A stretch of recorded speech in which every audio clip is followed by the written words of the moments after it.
Hi, I'm Tommy from Carrera Casting. In today's best practices, we're featuring machine maintenance and getting the most out of your 3D printers. In today's episode, we'll be covering pre-built prep for your 3D printer. The next most important thing is to make sure there's material in the tanks. A lot of people do not check the material manually. I have found that the calibration that this machine does to find out what the level of these of the support material and the build material is sometimes goes off. So it pays that once a week you check two things. Three things actually. One, is this cap on secure? This cap heats up. If this cap gets too loose, it would let the pressure out. This whole machine works on pressure, getting the liquid material through the build lines and through the jet. If there's a leak there, your machine won't work. You will rip this machine apart, and all it was a $5 cap. First thing I do is I open it, do a visual inspection inside. It's beautiful. It's nice and clean. I don't see no browning. I don't see no warping. This cap should be good, but we'll look at that later. The other thing I will tell you is make sure you have a schedule for changing the filters. These filters do clog, and if they clog, they do not send enough material to the jets. Your machine will stop or the build will be horrendous, absolutely horrendous. Carrera Casting uses these machines 24/7. So we have a schedule where we change our filters twice a month. That should be more than enough. Unless you see a problem that not enough material is coming out, 9 times out of 10, the biggest problems are loose caps and dirty filters, okay? So, how do we check to see there's enough material in? When you buy your machine, you are given these sticks. These sticks have notches right there, okay? These notches are there for a reason. They are to tell you how high the material in there should be, okay? So let me get it. Never ever use the same stick for both tanks. You will get into a severe problem. If you get build material into this support tank, it is a major project to get it cleaned out. So use 2 distinct sticks and use only one for support and one for build. Now, as you can see, I have it marked with the little blue material, so I know that's my build. My notch is here, so I know that this part's going down. You gently put it down. And you pull it up, try not to hit the sides. You wait because you got dripping there. You don't want to pull it out and then you get the drip on there. So get a Kim wipe and just go underneath. Okay? Now, as you could see, my notch has been covered. For me, this is slightly too much material. These machines are not like the old T66s where the more material you put, the better. These will clog. The way this machine works is different. The tanks are not so big and they use the same pump. So if this is overfilled, it clogs it. Like when you have a straw in a Coke bottle and you put your thumb on it and pull it out, it's clogged. That's what's going to happen here. So once you see that it's this far up, either drain it a little bit or wait until it goes down, but never fill it up more than this. If you see that half of the stick, half of the distance between the edge of the stick, and what you do is you peel it back like that. Make sure you have the bottom. If you have halfway, right about here or a quarter, you can add a stick. You're safe. So even if you have halfway, you will do an overnight build. You don't have to worry about that. But it's most important that you do not overfill these machines. Okay? Now, we'll clean this. What I'm going to do is I'm going to screw on the cap. I'm not muscling it in, I'm just turning it. If I go back in 10 minutes after I've done everything else, you go back after you put your plate on, after you load it, and you check that cap again, and you can move it, it's time for a new cap. That means it's old, it's loose, it's not going to work, okay? We do the same thing for our support. I'll speed it up a little bit, okay? Again, I'm using a stick designated only for the support material. The notch is there. I'm putting it down. That is perfection. That's where you want it, especially if you're going to do a weekend build. Again, if this was halfway, you have enough to do an overnight build. But if it's like this, that's perfect. You have enough for a 56-hour build. I don't like to go past 58 hours. Some people like to do 70 hours. I don't recommend it because it loses calibration. But that's up to you. So for me, this is perfect. I'm doing it visible. Okay, here we go. You'll notice we have a little bit of material there.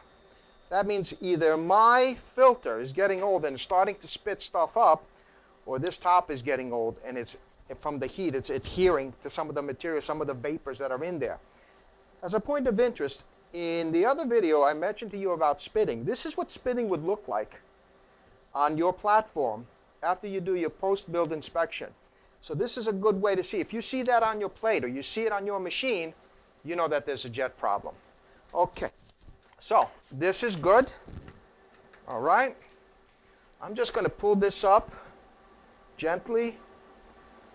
Okay, this needs to be changed. You'll notice the darkening, that the material, which is supposed to be orangey red, has turned brown. And I can physically see the parts here. This is darker than here, okay? Especially on the top here. This needs to be changed. What I'm going to do now is I'm going to show you my method of changing this filter, okay? So, first thing we're going to do is we're going to throw away this cap. Okay, this cap is no good. I'm going to put it right into the garbage. Do not save it. Do not try to reuse it. It's not going to work. Make sure you have the correct cap. As you'll notice, there is a hexagon here because the material, the support material, is in a hexagon shape. So you know this is for the support tank. Okay, so we put that to the side right now. Okay, they come in boxes like this from Solidscape. There's your hexagon.